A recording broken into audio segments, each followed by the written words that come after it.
A small golden puppy pushes through the sliding doors of Denver General Hospital, snow clinging to its fur and a heavy black bag hanging from its mouth.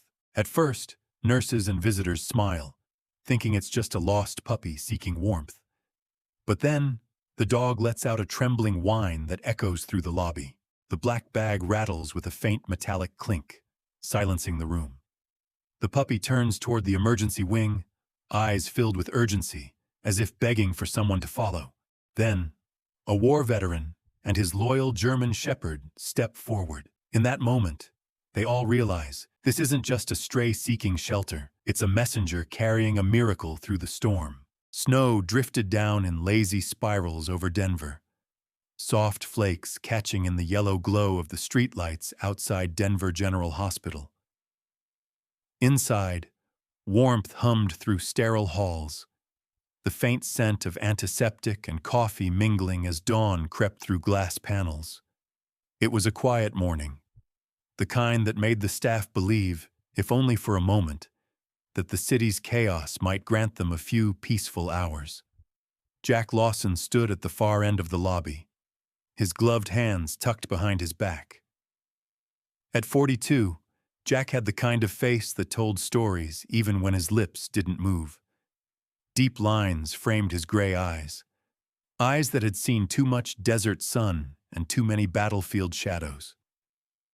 A neatly trimmed beard traced his jaw, streaked with the same silver as the scar running just above his right brow, a relic from Afghanistan. Once a Ranger medic, now he wore a Navy security uniform instead of fatigues, though his posture still carried the straight-backed discipline of a soldier who hadn't learned how to stop standing at attention.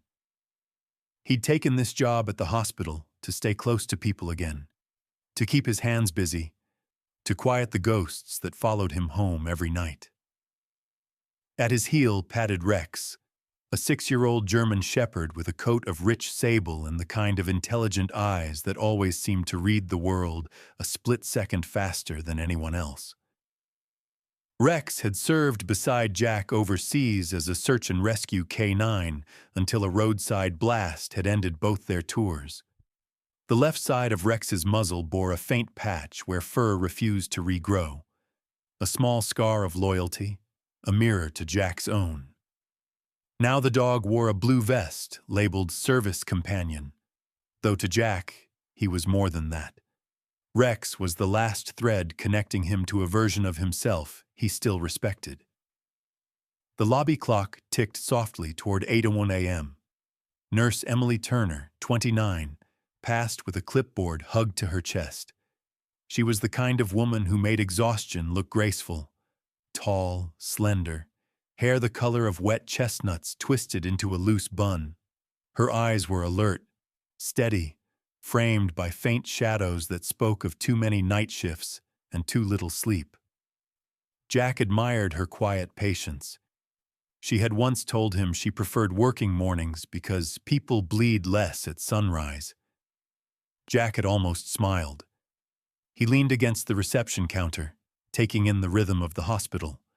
The muted beeps, the rolling carts, the low murmur of distant voices. This routine grounded him, predictable, safe. But the peace fractured when the automatic doors slid open with their mechanical hiss. Cold air swept in, carrying with it something small, a golden puppy, fur damp with snow, paws leaving wet prints across the polished tile. The animal's head hung low, a heavy black bag clutched tightly in its jaws. No collar, no leash, just wide, desperate eyes. Rex perked up instantly, ears twitching, his body stiffened, tail straight. Jack followed his line of sight and frowned. "Where'd you come from, buddy?" he muttered, pushing away from the counter. The puppy trotted forward, slipping slightly on the tile, its little body trembling from cold or fear, or both. The strap of the bag dragged behind it, scraping faintly. A metallic clink echoed with each step, turning curious glances into uneasy stares. A few patients chuckled at first, One old man even whispered, "Cute stray." But laughter died as soon as the puppy let out a sharp whine and pawed toward the hallway leading to the east emergency wing. Emily stopped mid-stride, confusion furrowing her brow. "Is someone missing a therapy dog?" she asked no one in particular. Jack shook his head slowly. "No tags. Looks alone." The puppy glanced around, then fixed its gaze directly on Jack, eyes gleaming like amber glass. It whimpered once more, dropped the bag just long enough to bark, then picked it up again and backed toward the corridor, as if commanding him to follow. Jack felt something shift inside him, a familiar tug of duty, the echo of a voice long buried.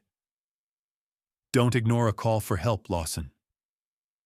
He crouched slightly, speaking in the calm tone soldiers used with frightened animals. "Easy there, little one. You trying to tell me something?" Rex gave a low woof beside him, muscles tense but gaze gentle. The puppy froze, studying the older dog, and then, as though reassured, barked twice and turned back toward the corridor. The black bag bumped against its small chest, rattling faintly. "Jack, be careful," Emily warned softly. But he was already moving, his boots squeaking across the tile. The hospital air felt heavier, as if the building itself had stopped breathing. Dr. Marcus Hale, 36, entered from the ER wing just as Jack approached. Marcus had the calm authority of someone who'd learned to hide fear beneath logic. His dark hair was neatly trimmed, his glasses smudged near the bridge, and his lab coat carried the faint smell of antiseptic. "What's going on?" he asked, voice level. Jack gestured toward the dog. "Came in alone, carrying that bag, acting like it's on a mission."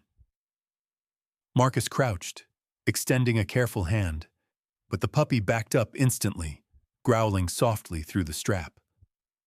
Okay, Marcus murmured, raising his palms. "Defensive posture. It's guarding something." Emily joined them, curiosity warring with apprehension. "What's in the bag?" "Don't know," Jack said. "Metal inside, maybe tools or something else."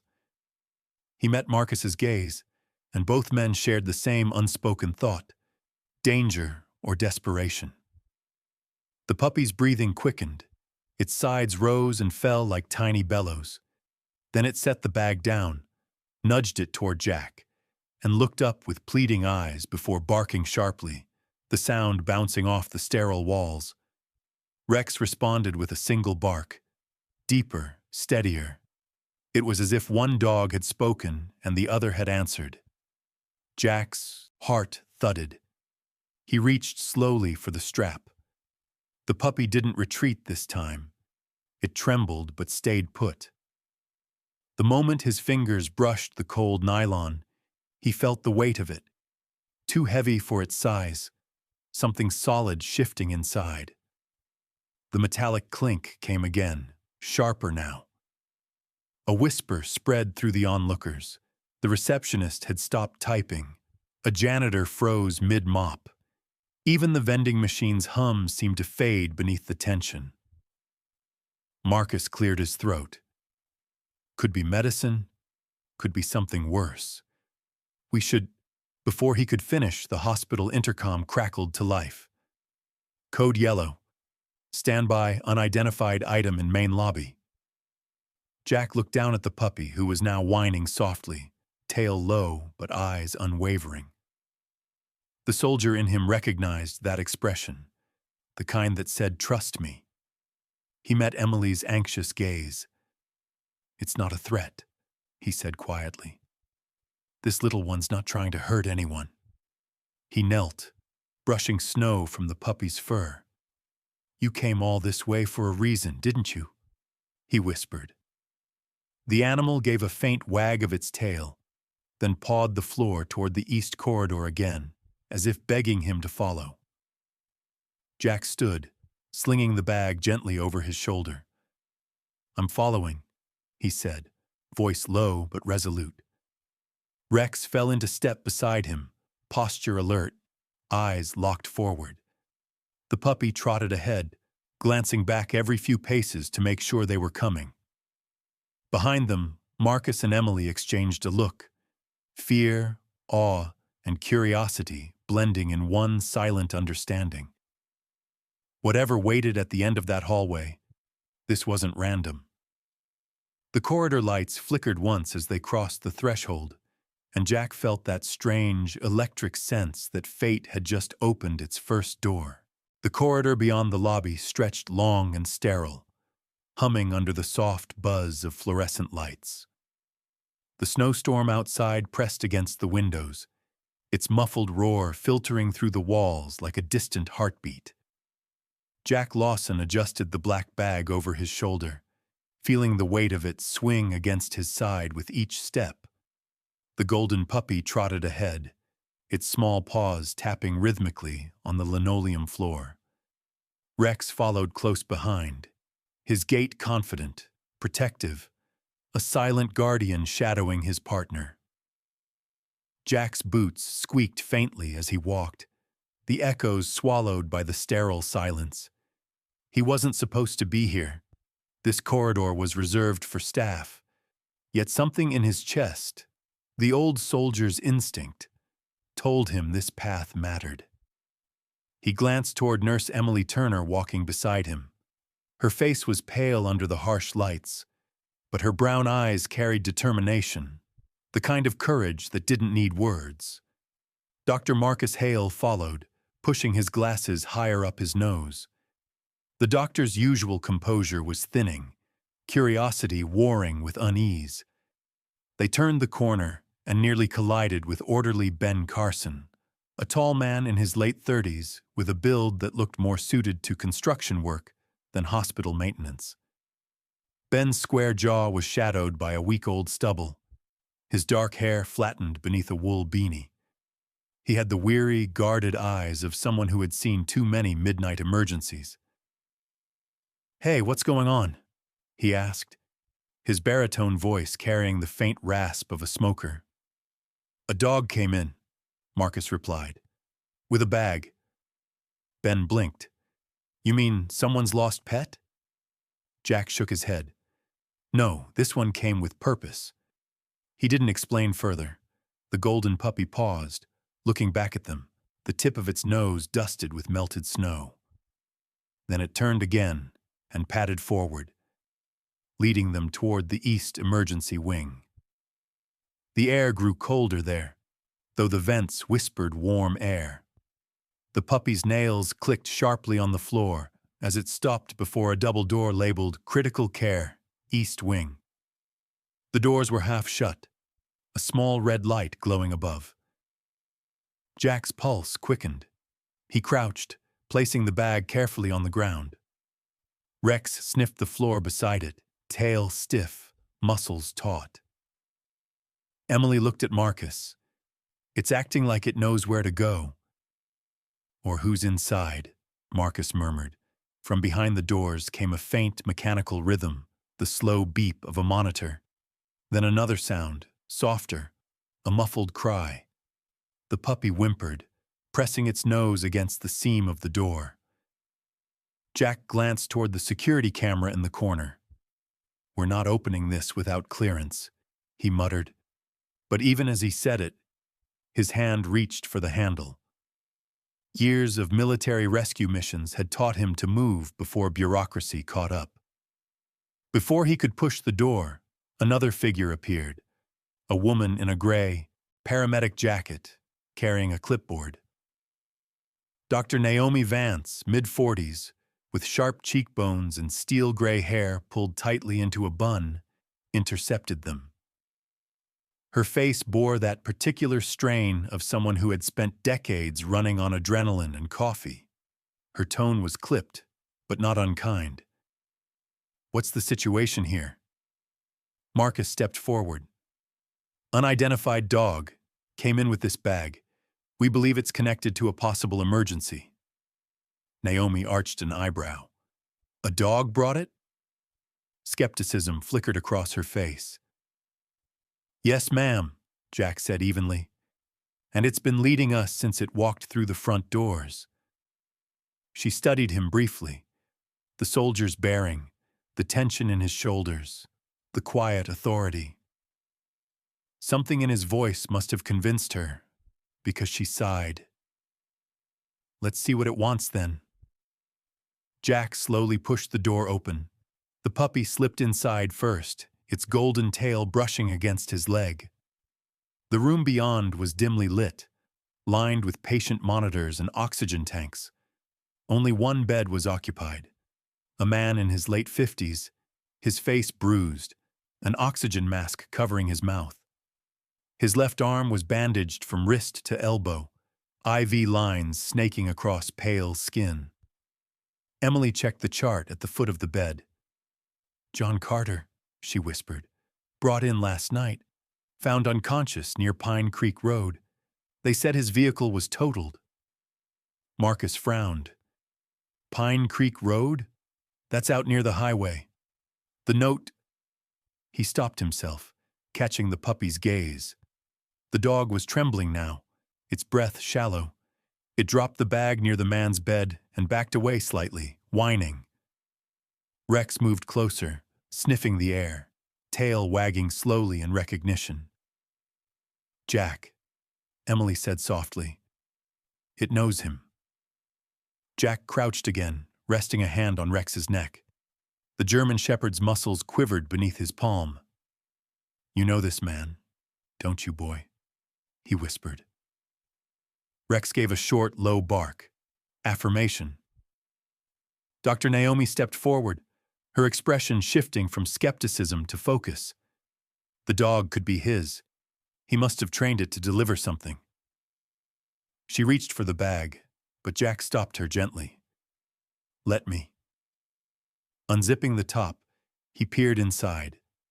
The same metallic clink echoed softly. Wrapped carefully inside were small medical supplies: bandages, insulin vials, a folded blanket, and a photograph. Jack lifted the photo. A woman holding a baby, smiling beneath a pine tree. Scribbled on the back were the words, "If found, follow Hope." Emily's eyes widened. "Hope?" Marcus looked down at the puppy. "That's her name." Hope barked once, softly, tail wagging weakly. The name fit.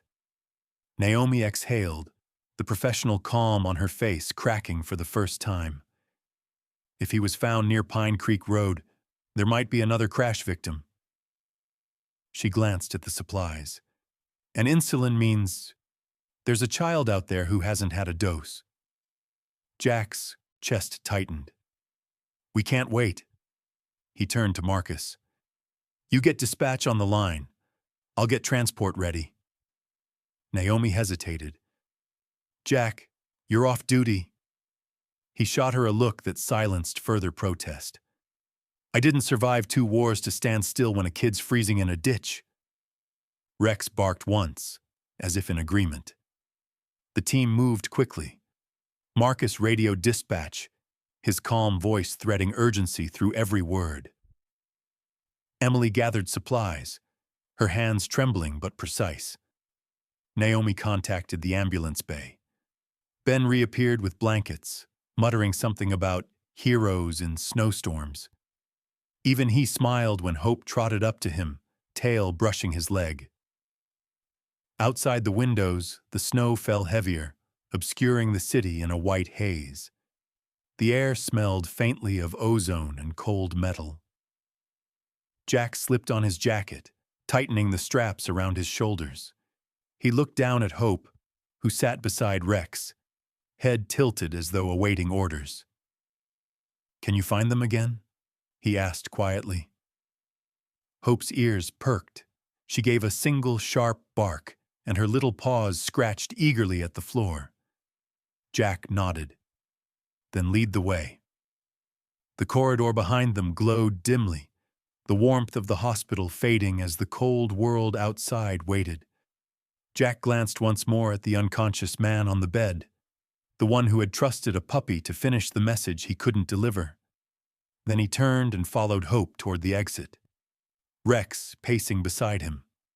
The snowstorm outside swallowed the sound of their steps, leaving only the faint echo of faith and determination trailing behind. Snow churned through the Denver streets like ocean foam, thick and relentless, erasing the world beyond 20 feet. The ambulance headlights carved narrow tunnels through the storm as it rumbled toward Pine Creek Road, siren muted beneath the howling wind. Inside the vehicle, heat struggled against the freezing air seeping through the seams. Jack Lawson sat beside the driver, his gloved hand gripping the dash as he scanned the near-invisible road ahead. His breath fogged the window, and through it he could just make out Hope, the small golden puppy curled at his boots, eyes half closed but alert, ears twitching at every distant sound. Beside the stretcher bay stood Rex, towering over the smaller dog like a seasoned guardian, muscles taut beneath his sable coat, every sense alive. Behind them, Emily Turner braced herself against the lurch of the vehicle, checking the medical supplies laid out on the metal tray. Her cheeks were flushed with tension, her bun undone, strands of chestnut hair brushing her neck. Her hands moved quickly but methodically. Years of hospital work had taught her to keep fear tucked neatly beneath routine. Across from her, Dr. Naomi Vance hunched over a portable radio, trying to cut through the static. "Dispatch, this is Vance en route to Pine Creek Road. Do we have updated coordinates?" Only white noise answered. Her lips pressed tight. The lines at the corners of her mouth deepened, carved from decades of emergency calls and too many outcomes she couldn't change. The driver, Eli Ramirez, was a stocky man in his early 40s, his skin olive-toned, hair shaved close. A veteran paramedic, Eli's expression never betrayed the chaos outside. His steady hands had pulled victims from floods, fires, and wrecks alike. He had a scar above his chin from a collapsed bridge rescue years ago, a mark he rarely spoke of but never hid. "Road's closing in fast," he said, voice calm, professional. "If we don't reach the creek in 15, snow will bury the trail." Jack nodded grimly. "Then we make it in 10. The ambulance roared through the next curve. Snow whipped against the windshield, erasing everything but the glowing eyes of the two dogs in the back. Hope suddenly stirred, ears snapping upright. The little dog barked once, sharp and urgent. Rex responded with a deep growl, pressing his snout toward the door. Jack turned. "She's picked up something." Naomi looked up. "Smell or sound?" "Both," Jack said, already reaching for his coat. The soldier in him was awake again. They stopped at the edge of the old Pine Creek Bridge, half buried beneath drifts of snow. The storm wailed around them, howling through the steel rails like a living thing. Jack jumped down first, boots crunching through the crusted ice. The air was knife-cold, slicing through his breath. Hope leapt out behind him, landing lightly, nose to the wind. Her golden fur stood stark against the whiteness.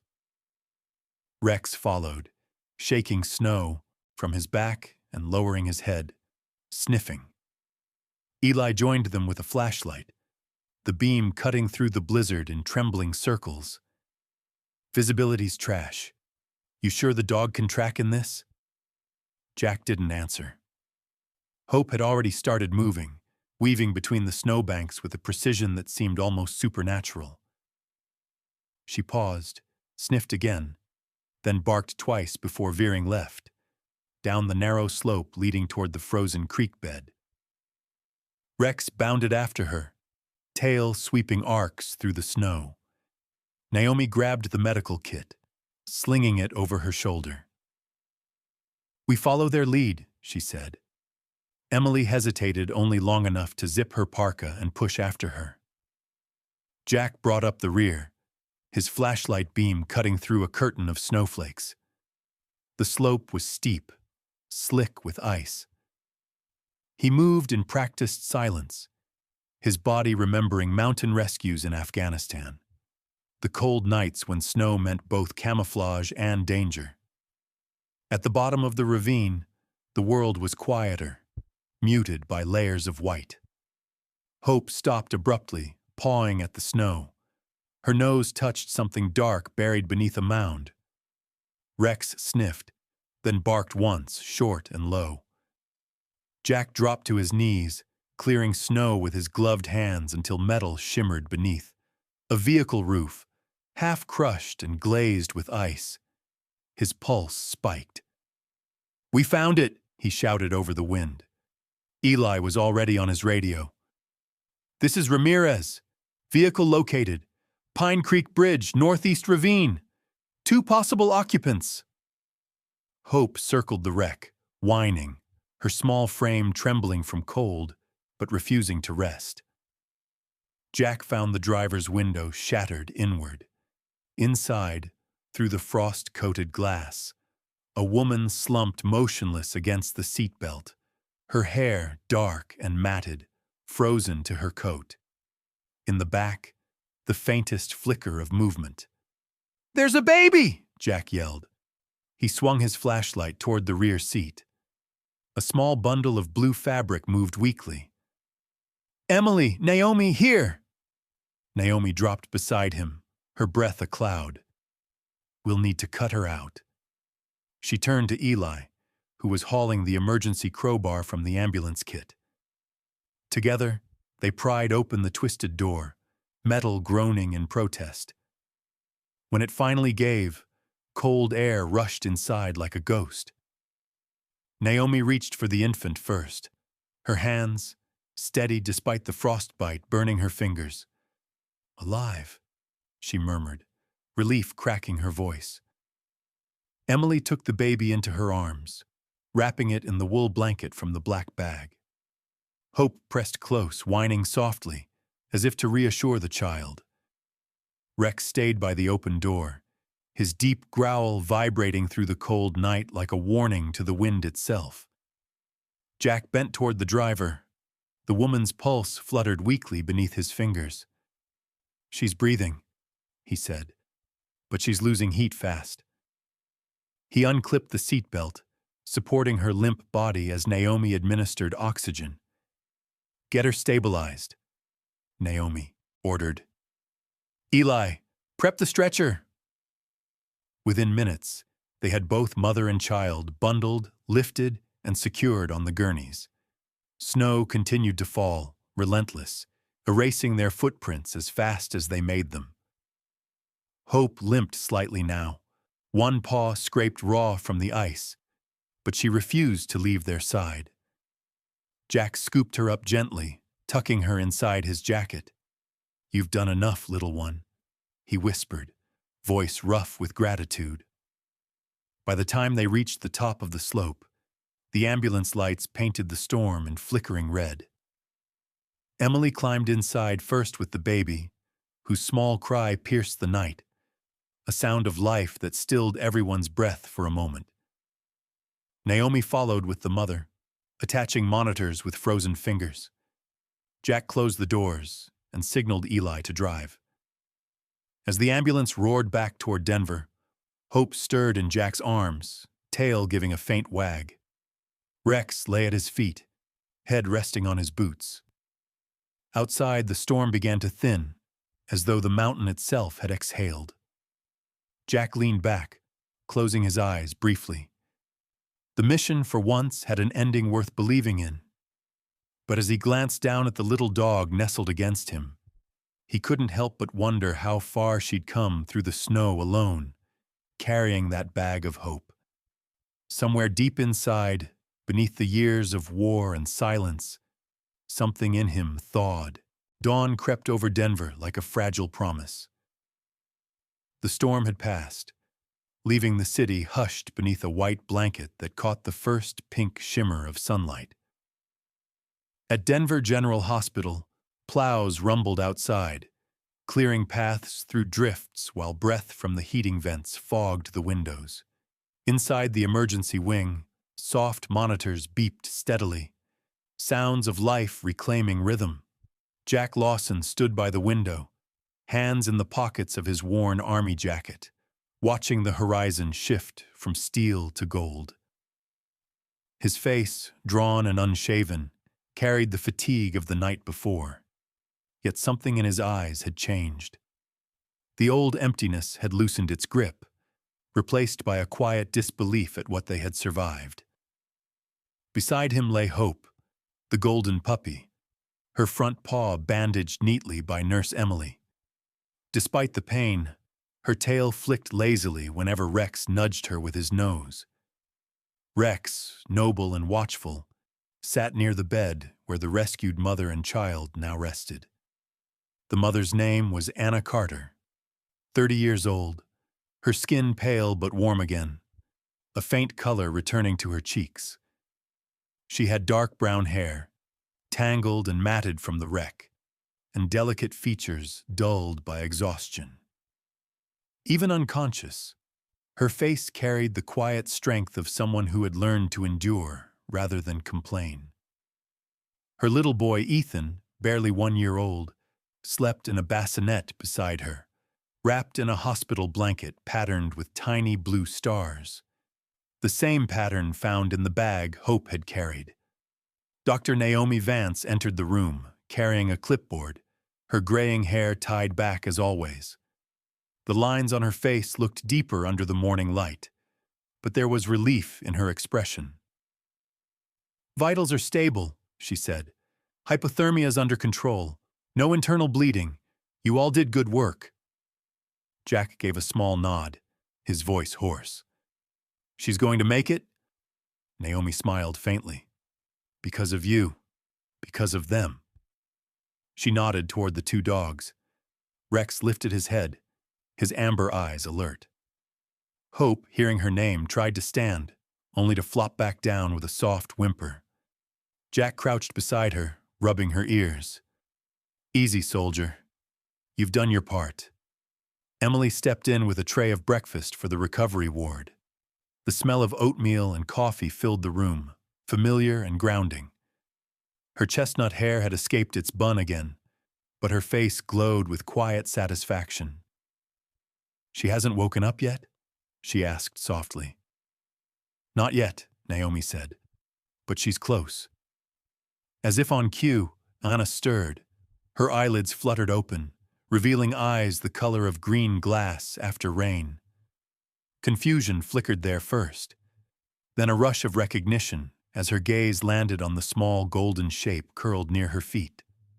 "Hope," she whispered. Her voice was hoarse, brittle, carrying gratitude and disbelief in equal measure. Hope lifted her head, tail thumping weakly. Anna pressed a trembling hand to her lips. "You found me." Jack stepped forward, his tall frame casting a soft shadow across her bed. "Your little one here didn't give up," he said, voice low. "She carried your supplies all the way to the hospital." Tears welled in Anna's eyes, slipping down her cheeks. She's just 6 months old," she whispered. "I didn't think she'd survive the night." Naomi adjusted the IV drip gently. "Neither did we," she said with a warm smile. "But she had help." Anna's gaze turned toward Jack, curiosity softening her exhaustion. "You're a soldier," she murmured. It wasn't a question. It was something she recognized. The discipline, the guarded eyes. "Was," Jack replied simply. "Now I mostly keep the hallway safe." "You saved us." He shook his head. "Your dog did. I just listened." Anna smiled faintly, brushing her fingers through the puppy's fur. "Hope belonged to my husband," she said after a moment, her voice trembling. "He trained rescue dogs for wildfire zones. After he died last spring, I couldn't stand the silence in our cabin, so I kept one of his pups. He used to say, 'If you ever get lost, trust a dog to find your way back.' Guess he was right." The room fell quiet for a heartbeat, broken only by the baby's soft sigh. Jack's jaw tightened. Loss had a language he understood too well. He looked at Anna, her grief worn like an invisible bruise, and felt something shift inside him again. Emily spoke gently, breaking the silence. "Hope's paw needs rest for a few days, but she'll recover. She's tougher than she looks." Rex, lying near the door, let out a soft chuff as if agreeing. Naomi chuckled quietly. "He's protective of her, isn't he?" Jack nodded. "Always has been. Dogs recognize courage, even in smaller bodies." Later that morning, Ben Carson, the orderly from the night before, stopped by with fresh linens. His thick beard was dusted with snow from unloading supplies. "Whole hospital's buzzing," he said with a grin. "They're calling it the Pine Creek Miracle. Little dog walks through a blizzard with a medical bag. Folks upstairs think it's divine intervention." Jack gave a half smile. "Maybe it was just loyalty." Ben chuckled. "Same thing sometimes." By noon, sunlight streamed through the frosted windows. Anna sat up slowly with Emily's help, cradling Ethan against her chest. The baby blinked at the light, then reached out toward Rex's nose, giggling when the big shepherd sniffed him gently. It was a small sound, but it filled the room like music. Anna's smile returned, soft and full of something Jack hadn't seen in months: peace. When Naomi finished her rounds, she left quietly, giving them space. Jack stayed by the window, watching the snowfall soften to lazy flakes. Hope slept again, curled between Rex's paws, both dogs breathing in rhythm. The world outside glowed with that rare brightness that comes only after surviving the storm. Anna looked toward Jack. "Will they keep her here?" she asked, voice hesitant. Jack shook his head. "She's yours. She earned her way home." Anna hesitated, then met his gaze. "You did too." He didn't answer. But when he turned back to the window, a smile ghosted across his face. Small, fleeting, but real. Hours later, when he finally left the recovery room, Rex at his side, the hospital halls seemed warmer somehow. The echoes of boots and paws mingled with laughter from the nurses' station. Outside, the morning light spilled across the snow, and the city began to stir again. Hope's bark echoed faintly behind him, bright, alive, a sound that promised the world could still surprise even the most guarded hearts. And for the first time in years, Jack Lawson believed it. A week passed since the storm, and Denver had begun to breathe again. The city thawed under a pale sun, streets lined with melting snow, gutters whispering with the slow drip of winter's retreat. Outside Denver General Hospital, a crowd gathered beneath a banner that read, "Honoring the Heroes of Pine Creek." The air smelled of coffee and pine sap, mingling with the laughter of reporters and the murmur of curious onlookers. For once, Jack Lawson didn't stand in the shadows. He stood at the center of it, though his hands were stuffed into the pockets of his coat, uncomfortable beneath the attention. Rex sat obediently by his side, his sable coat gleaming under the morning light, and Hope, now fully recovered, perched on a red blanket near the podium, her small chest puffed with pride. Anna Carter was there too, holding baby Ethan in her arms. Her color had returned, and her dark brown hair fell in gentle curls over her shoulders instead of being tangled from survival. She wore a navy winter coat, buttoned neatly, her green eyes luminous with quiet gratitude. When she smiled at Jack across the crowd, it was the kind of smile that seemed to melt the leftover frost from his spirit. The ceremony had been organized by Mayor Henry Collins, a tall man in his 50s with a salt and pepper beard trimmed to perfection. His gray suit was crisp even in the chill, and his booming voice carried authority, the kind forged in decades of politics and public service. Yet beneath the Polish, there was warmth. He was the kind of man who remembered names, who shook every hand. He stepped to the microphone, adjusting it slightly before speaking. Ladies and gentlemen, today we gather not just to honor courage, but to remember what binds us when the world turns cold. A soldier, 2 dogs, and a small act of loyalty reminded this city that compassion still leads the way.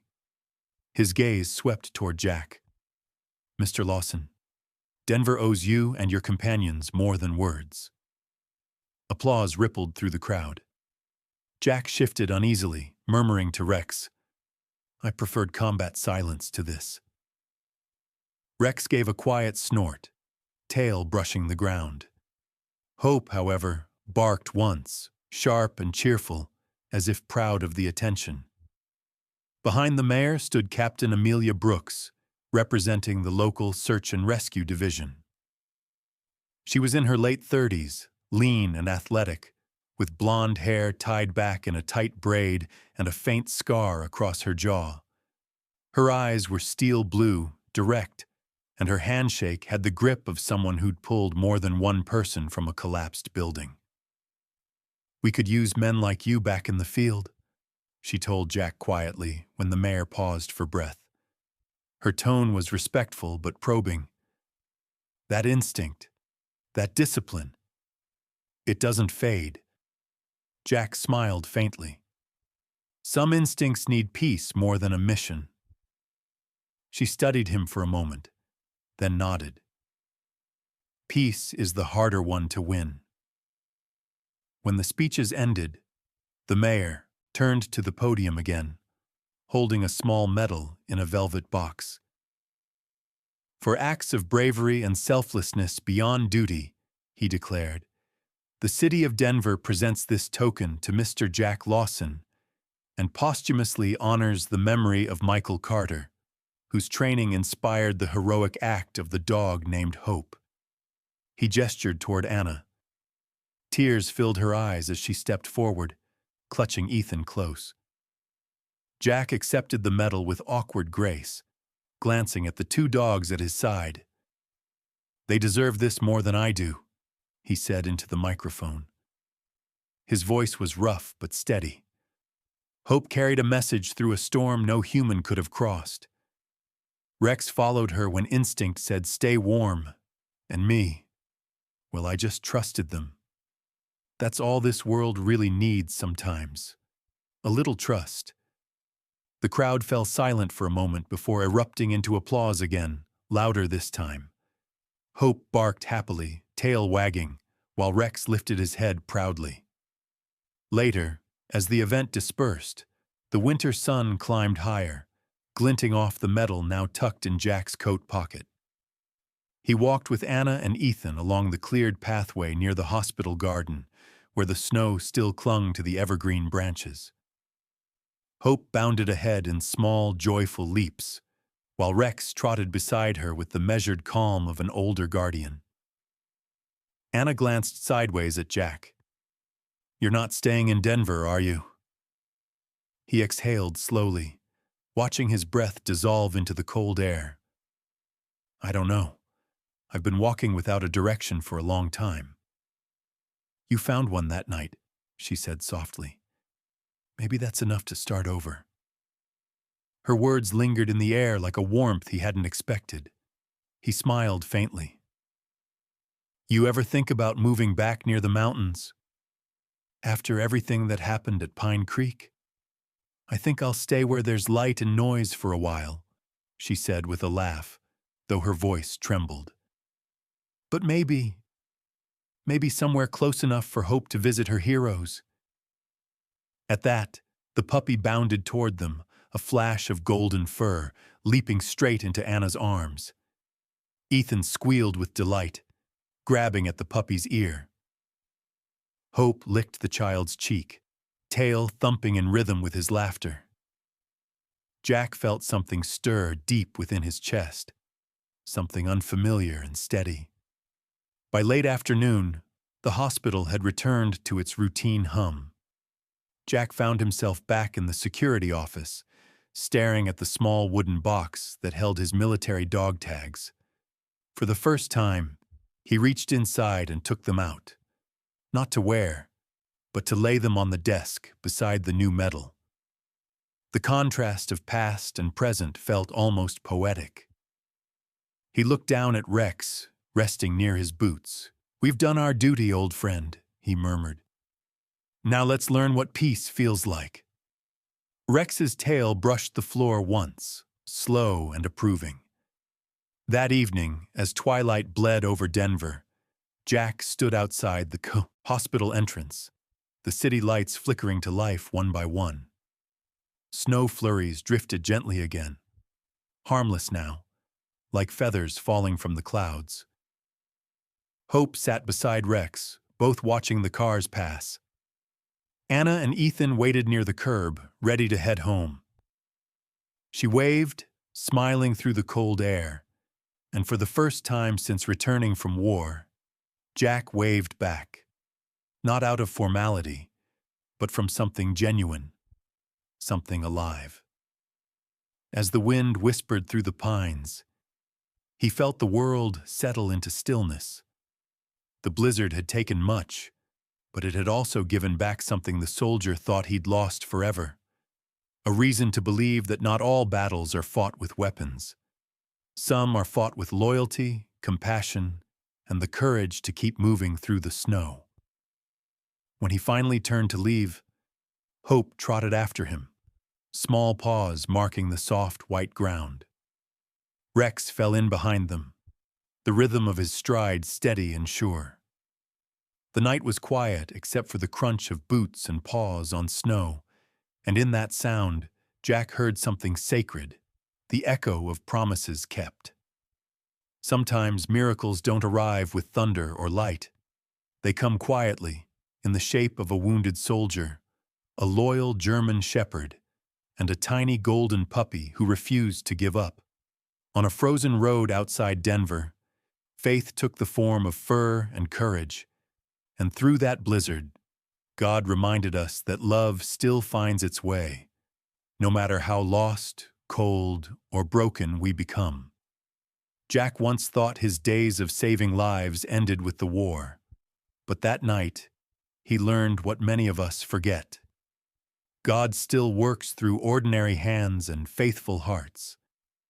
Sometimes through a stranger's kindness, sometimes through a soldier's instinct, and sometimes through the soft paws of a creature too small to understand fear. If you've ever felt alone in your storm, remember this story. Miracles may not shout, they whisper. They appear when compassion triumphs over fear, when we choose to follow the call to help, even when the world feels dark. May God bless every heart that still believes in kindness.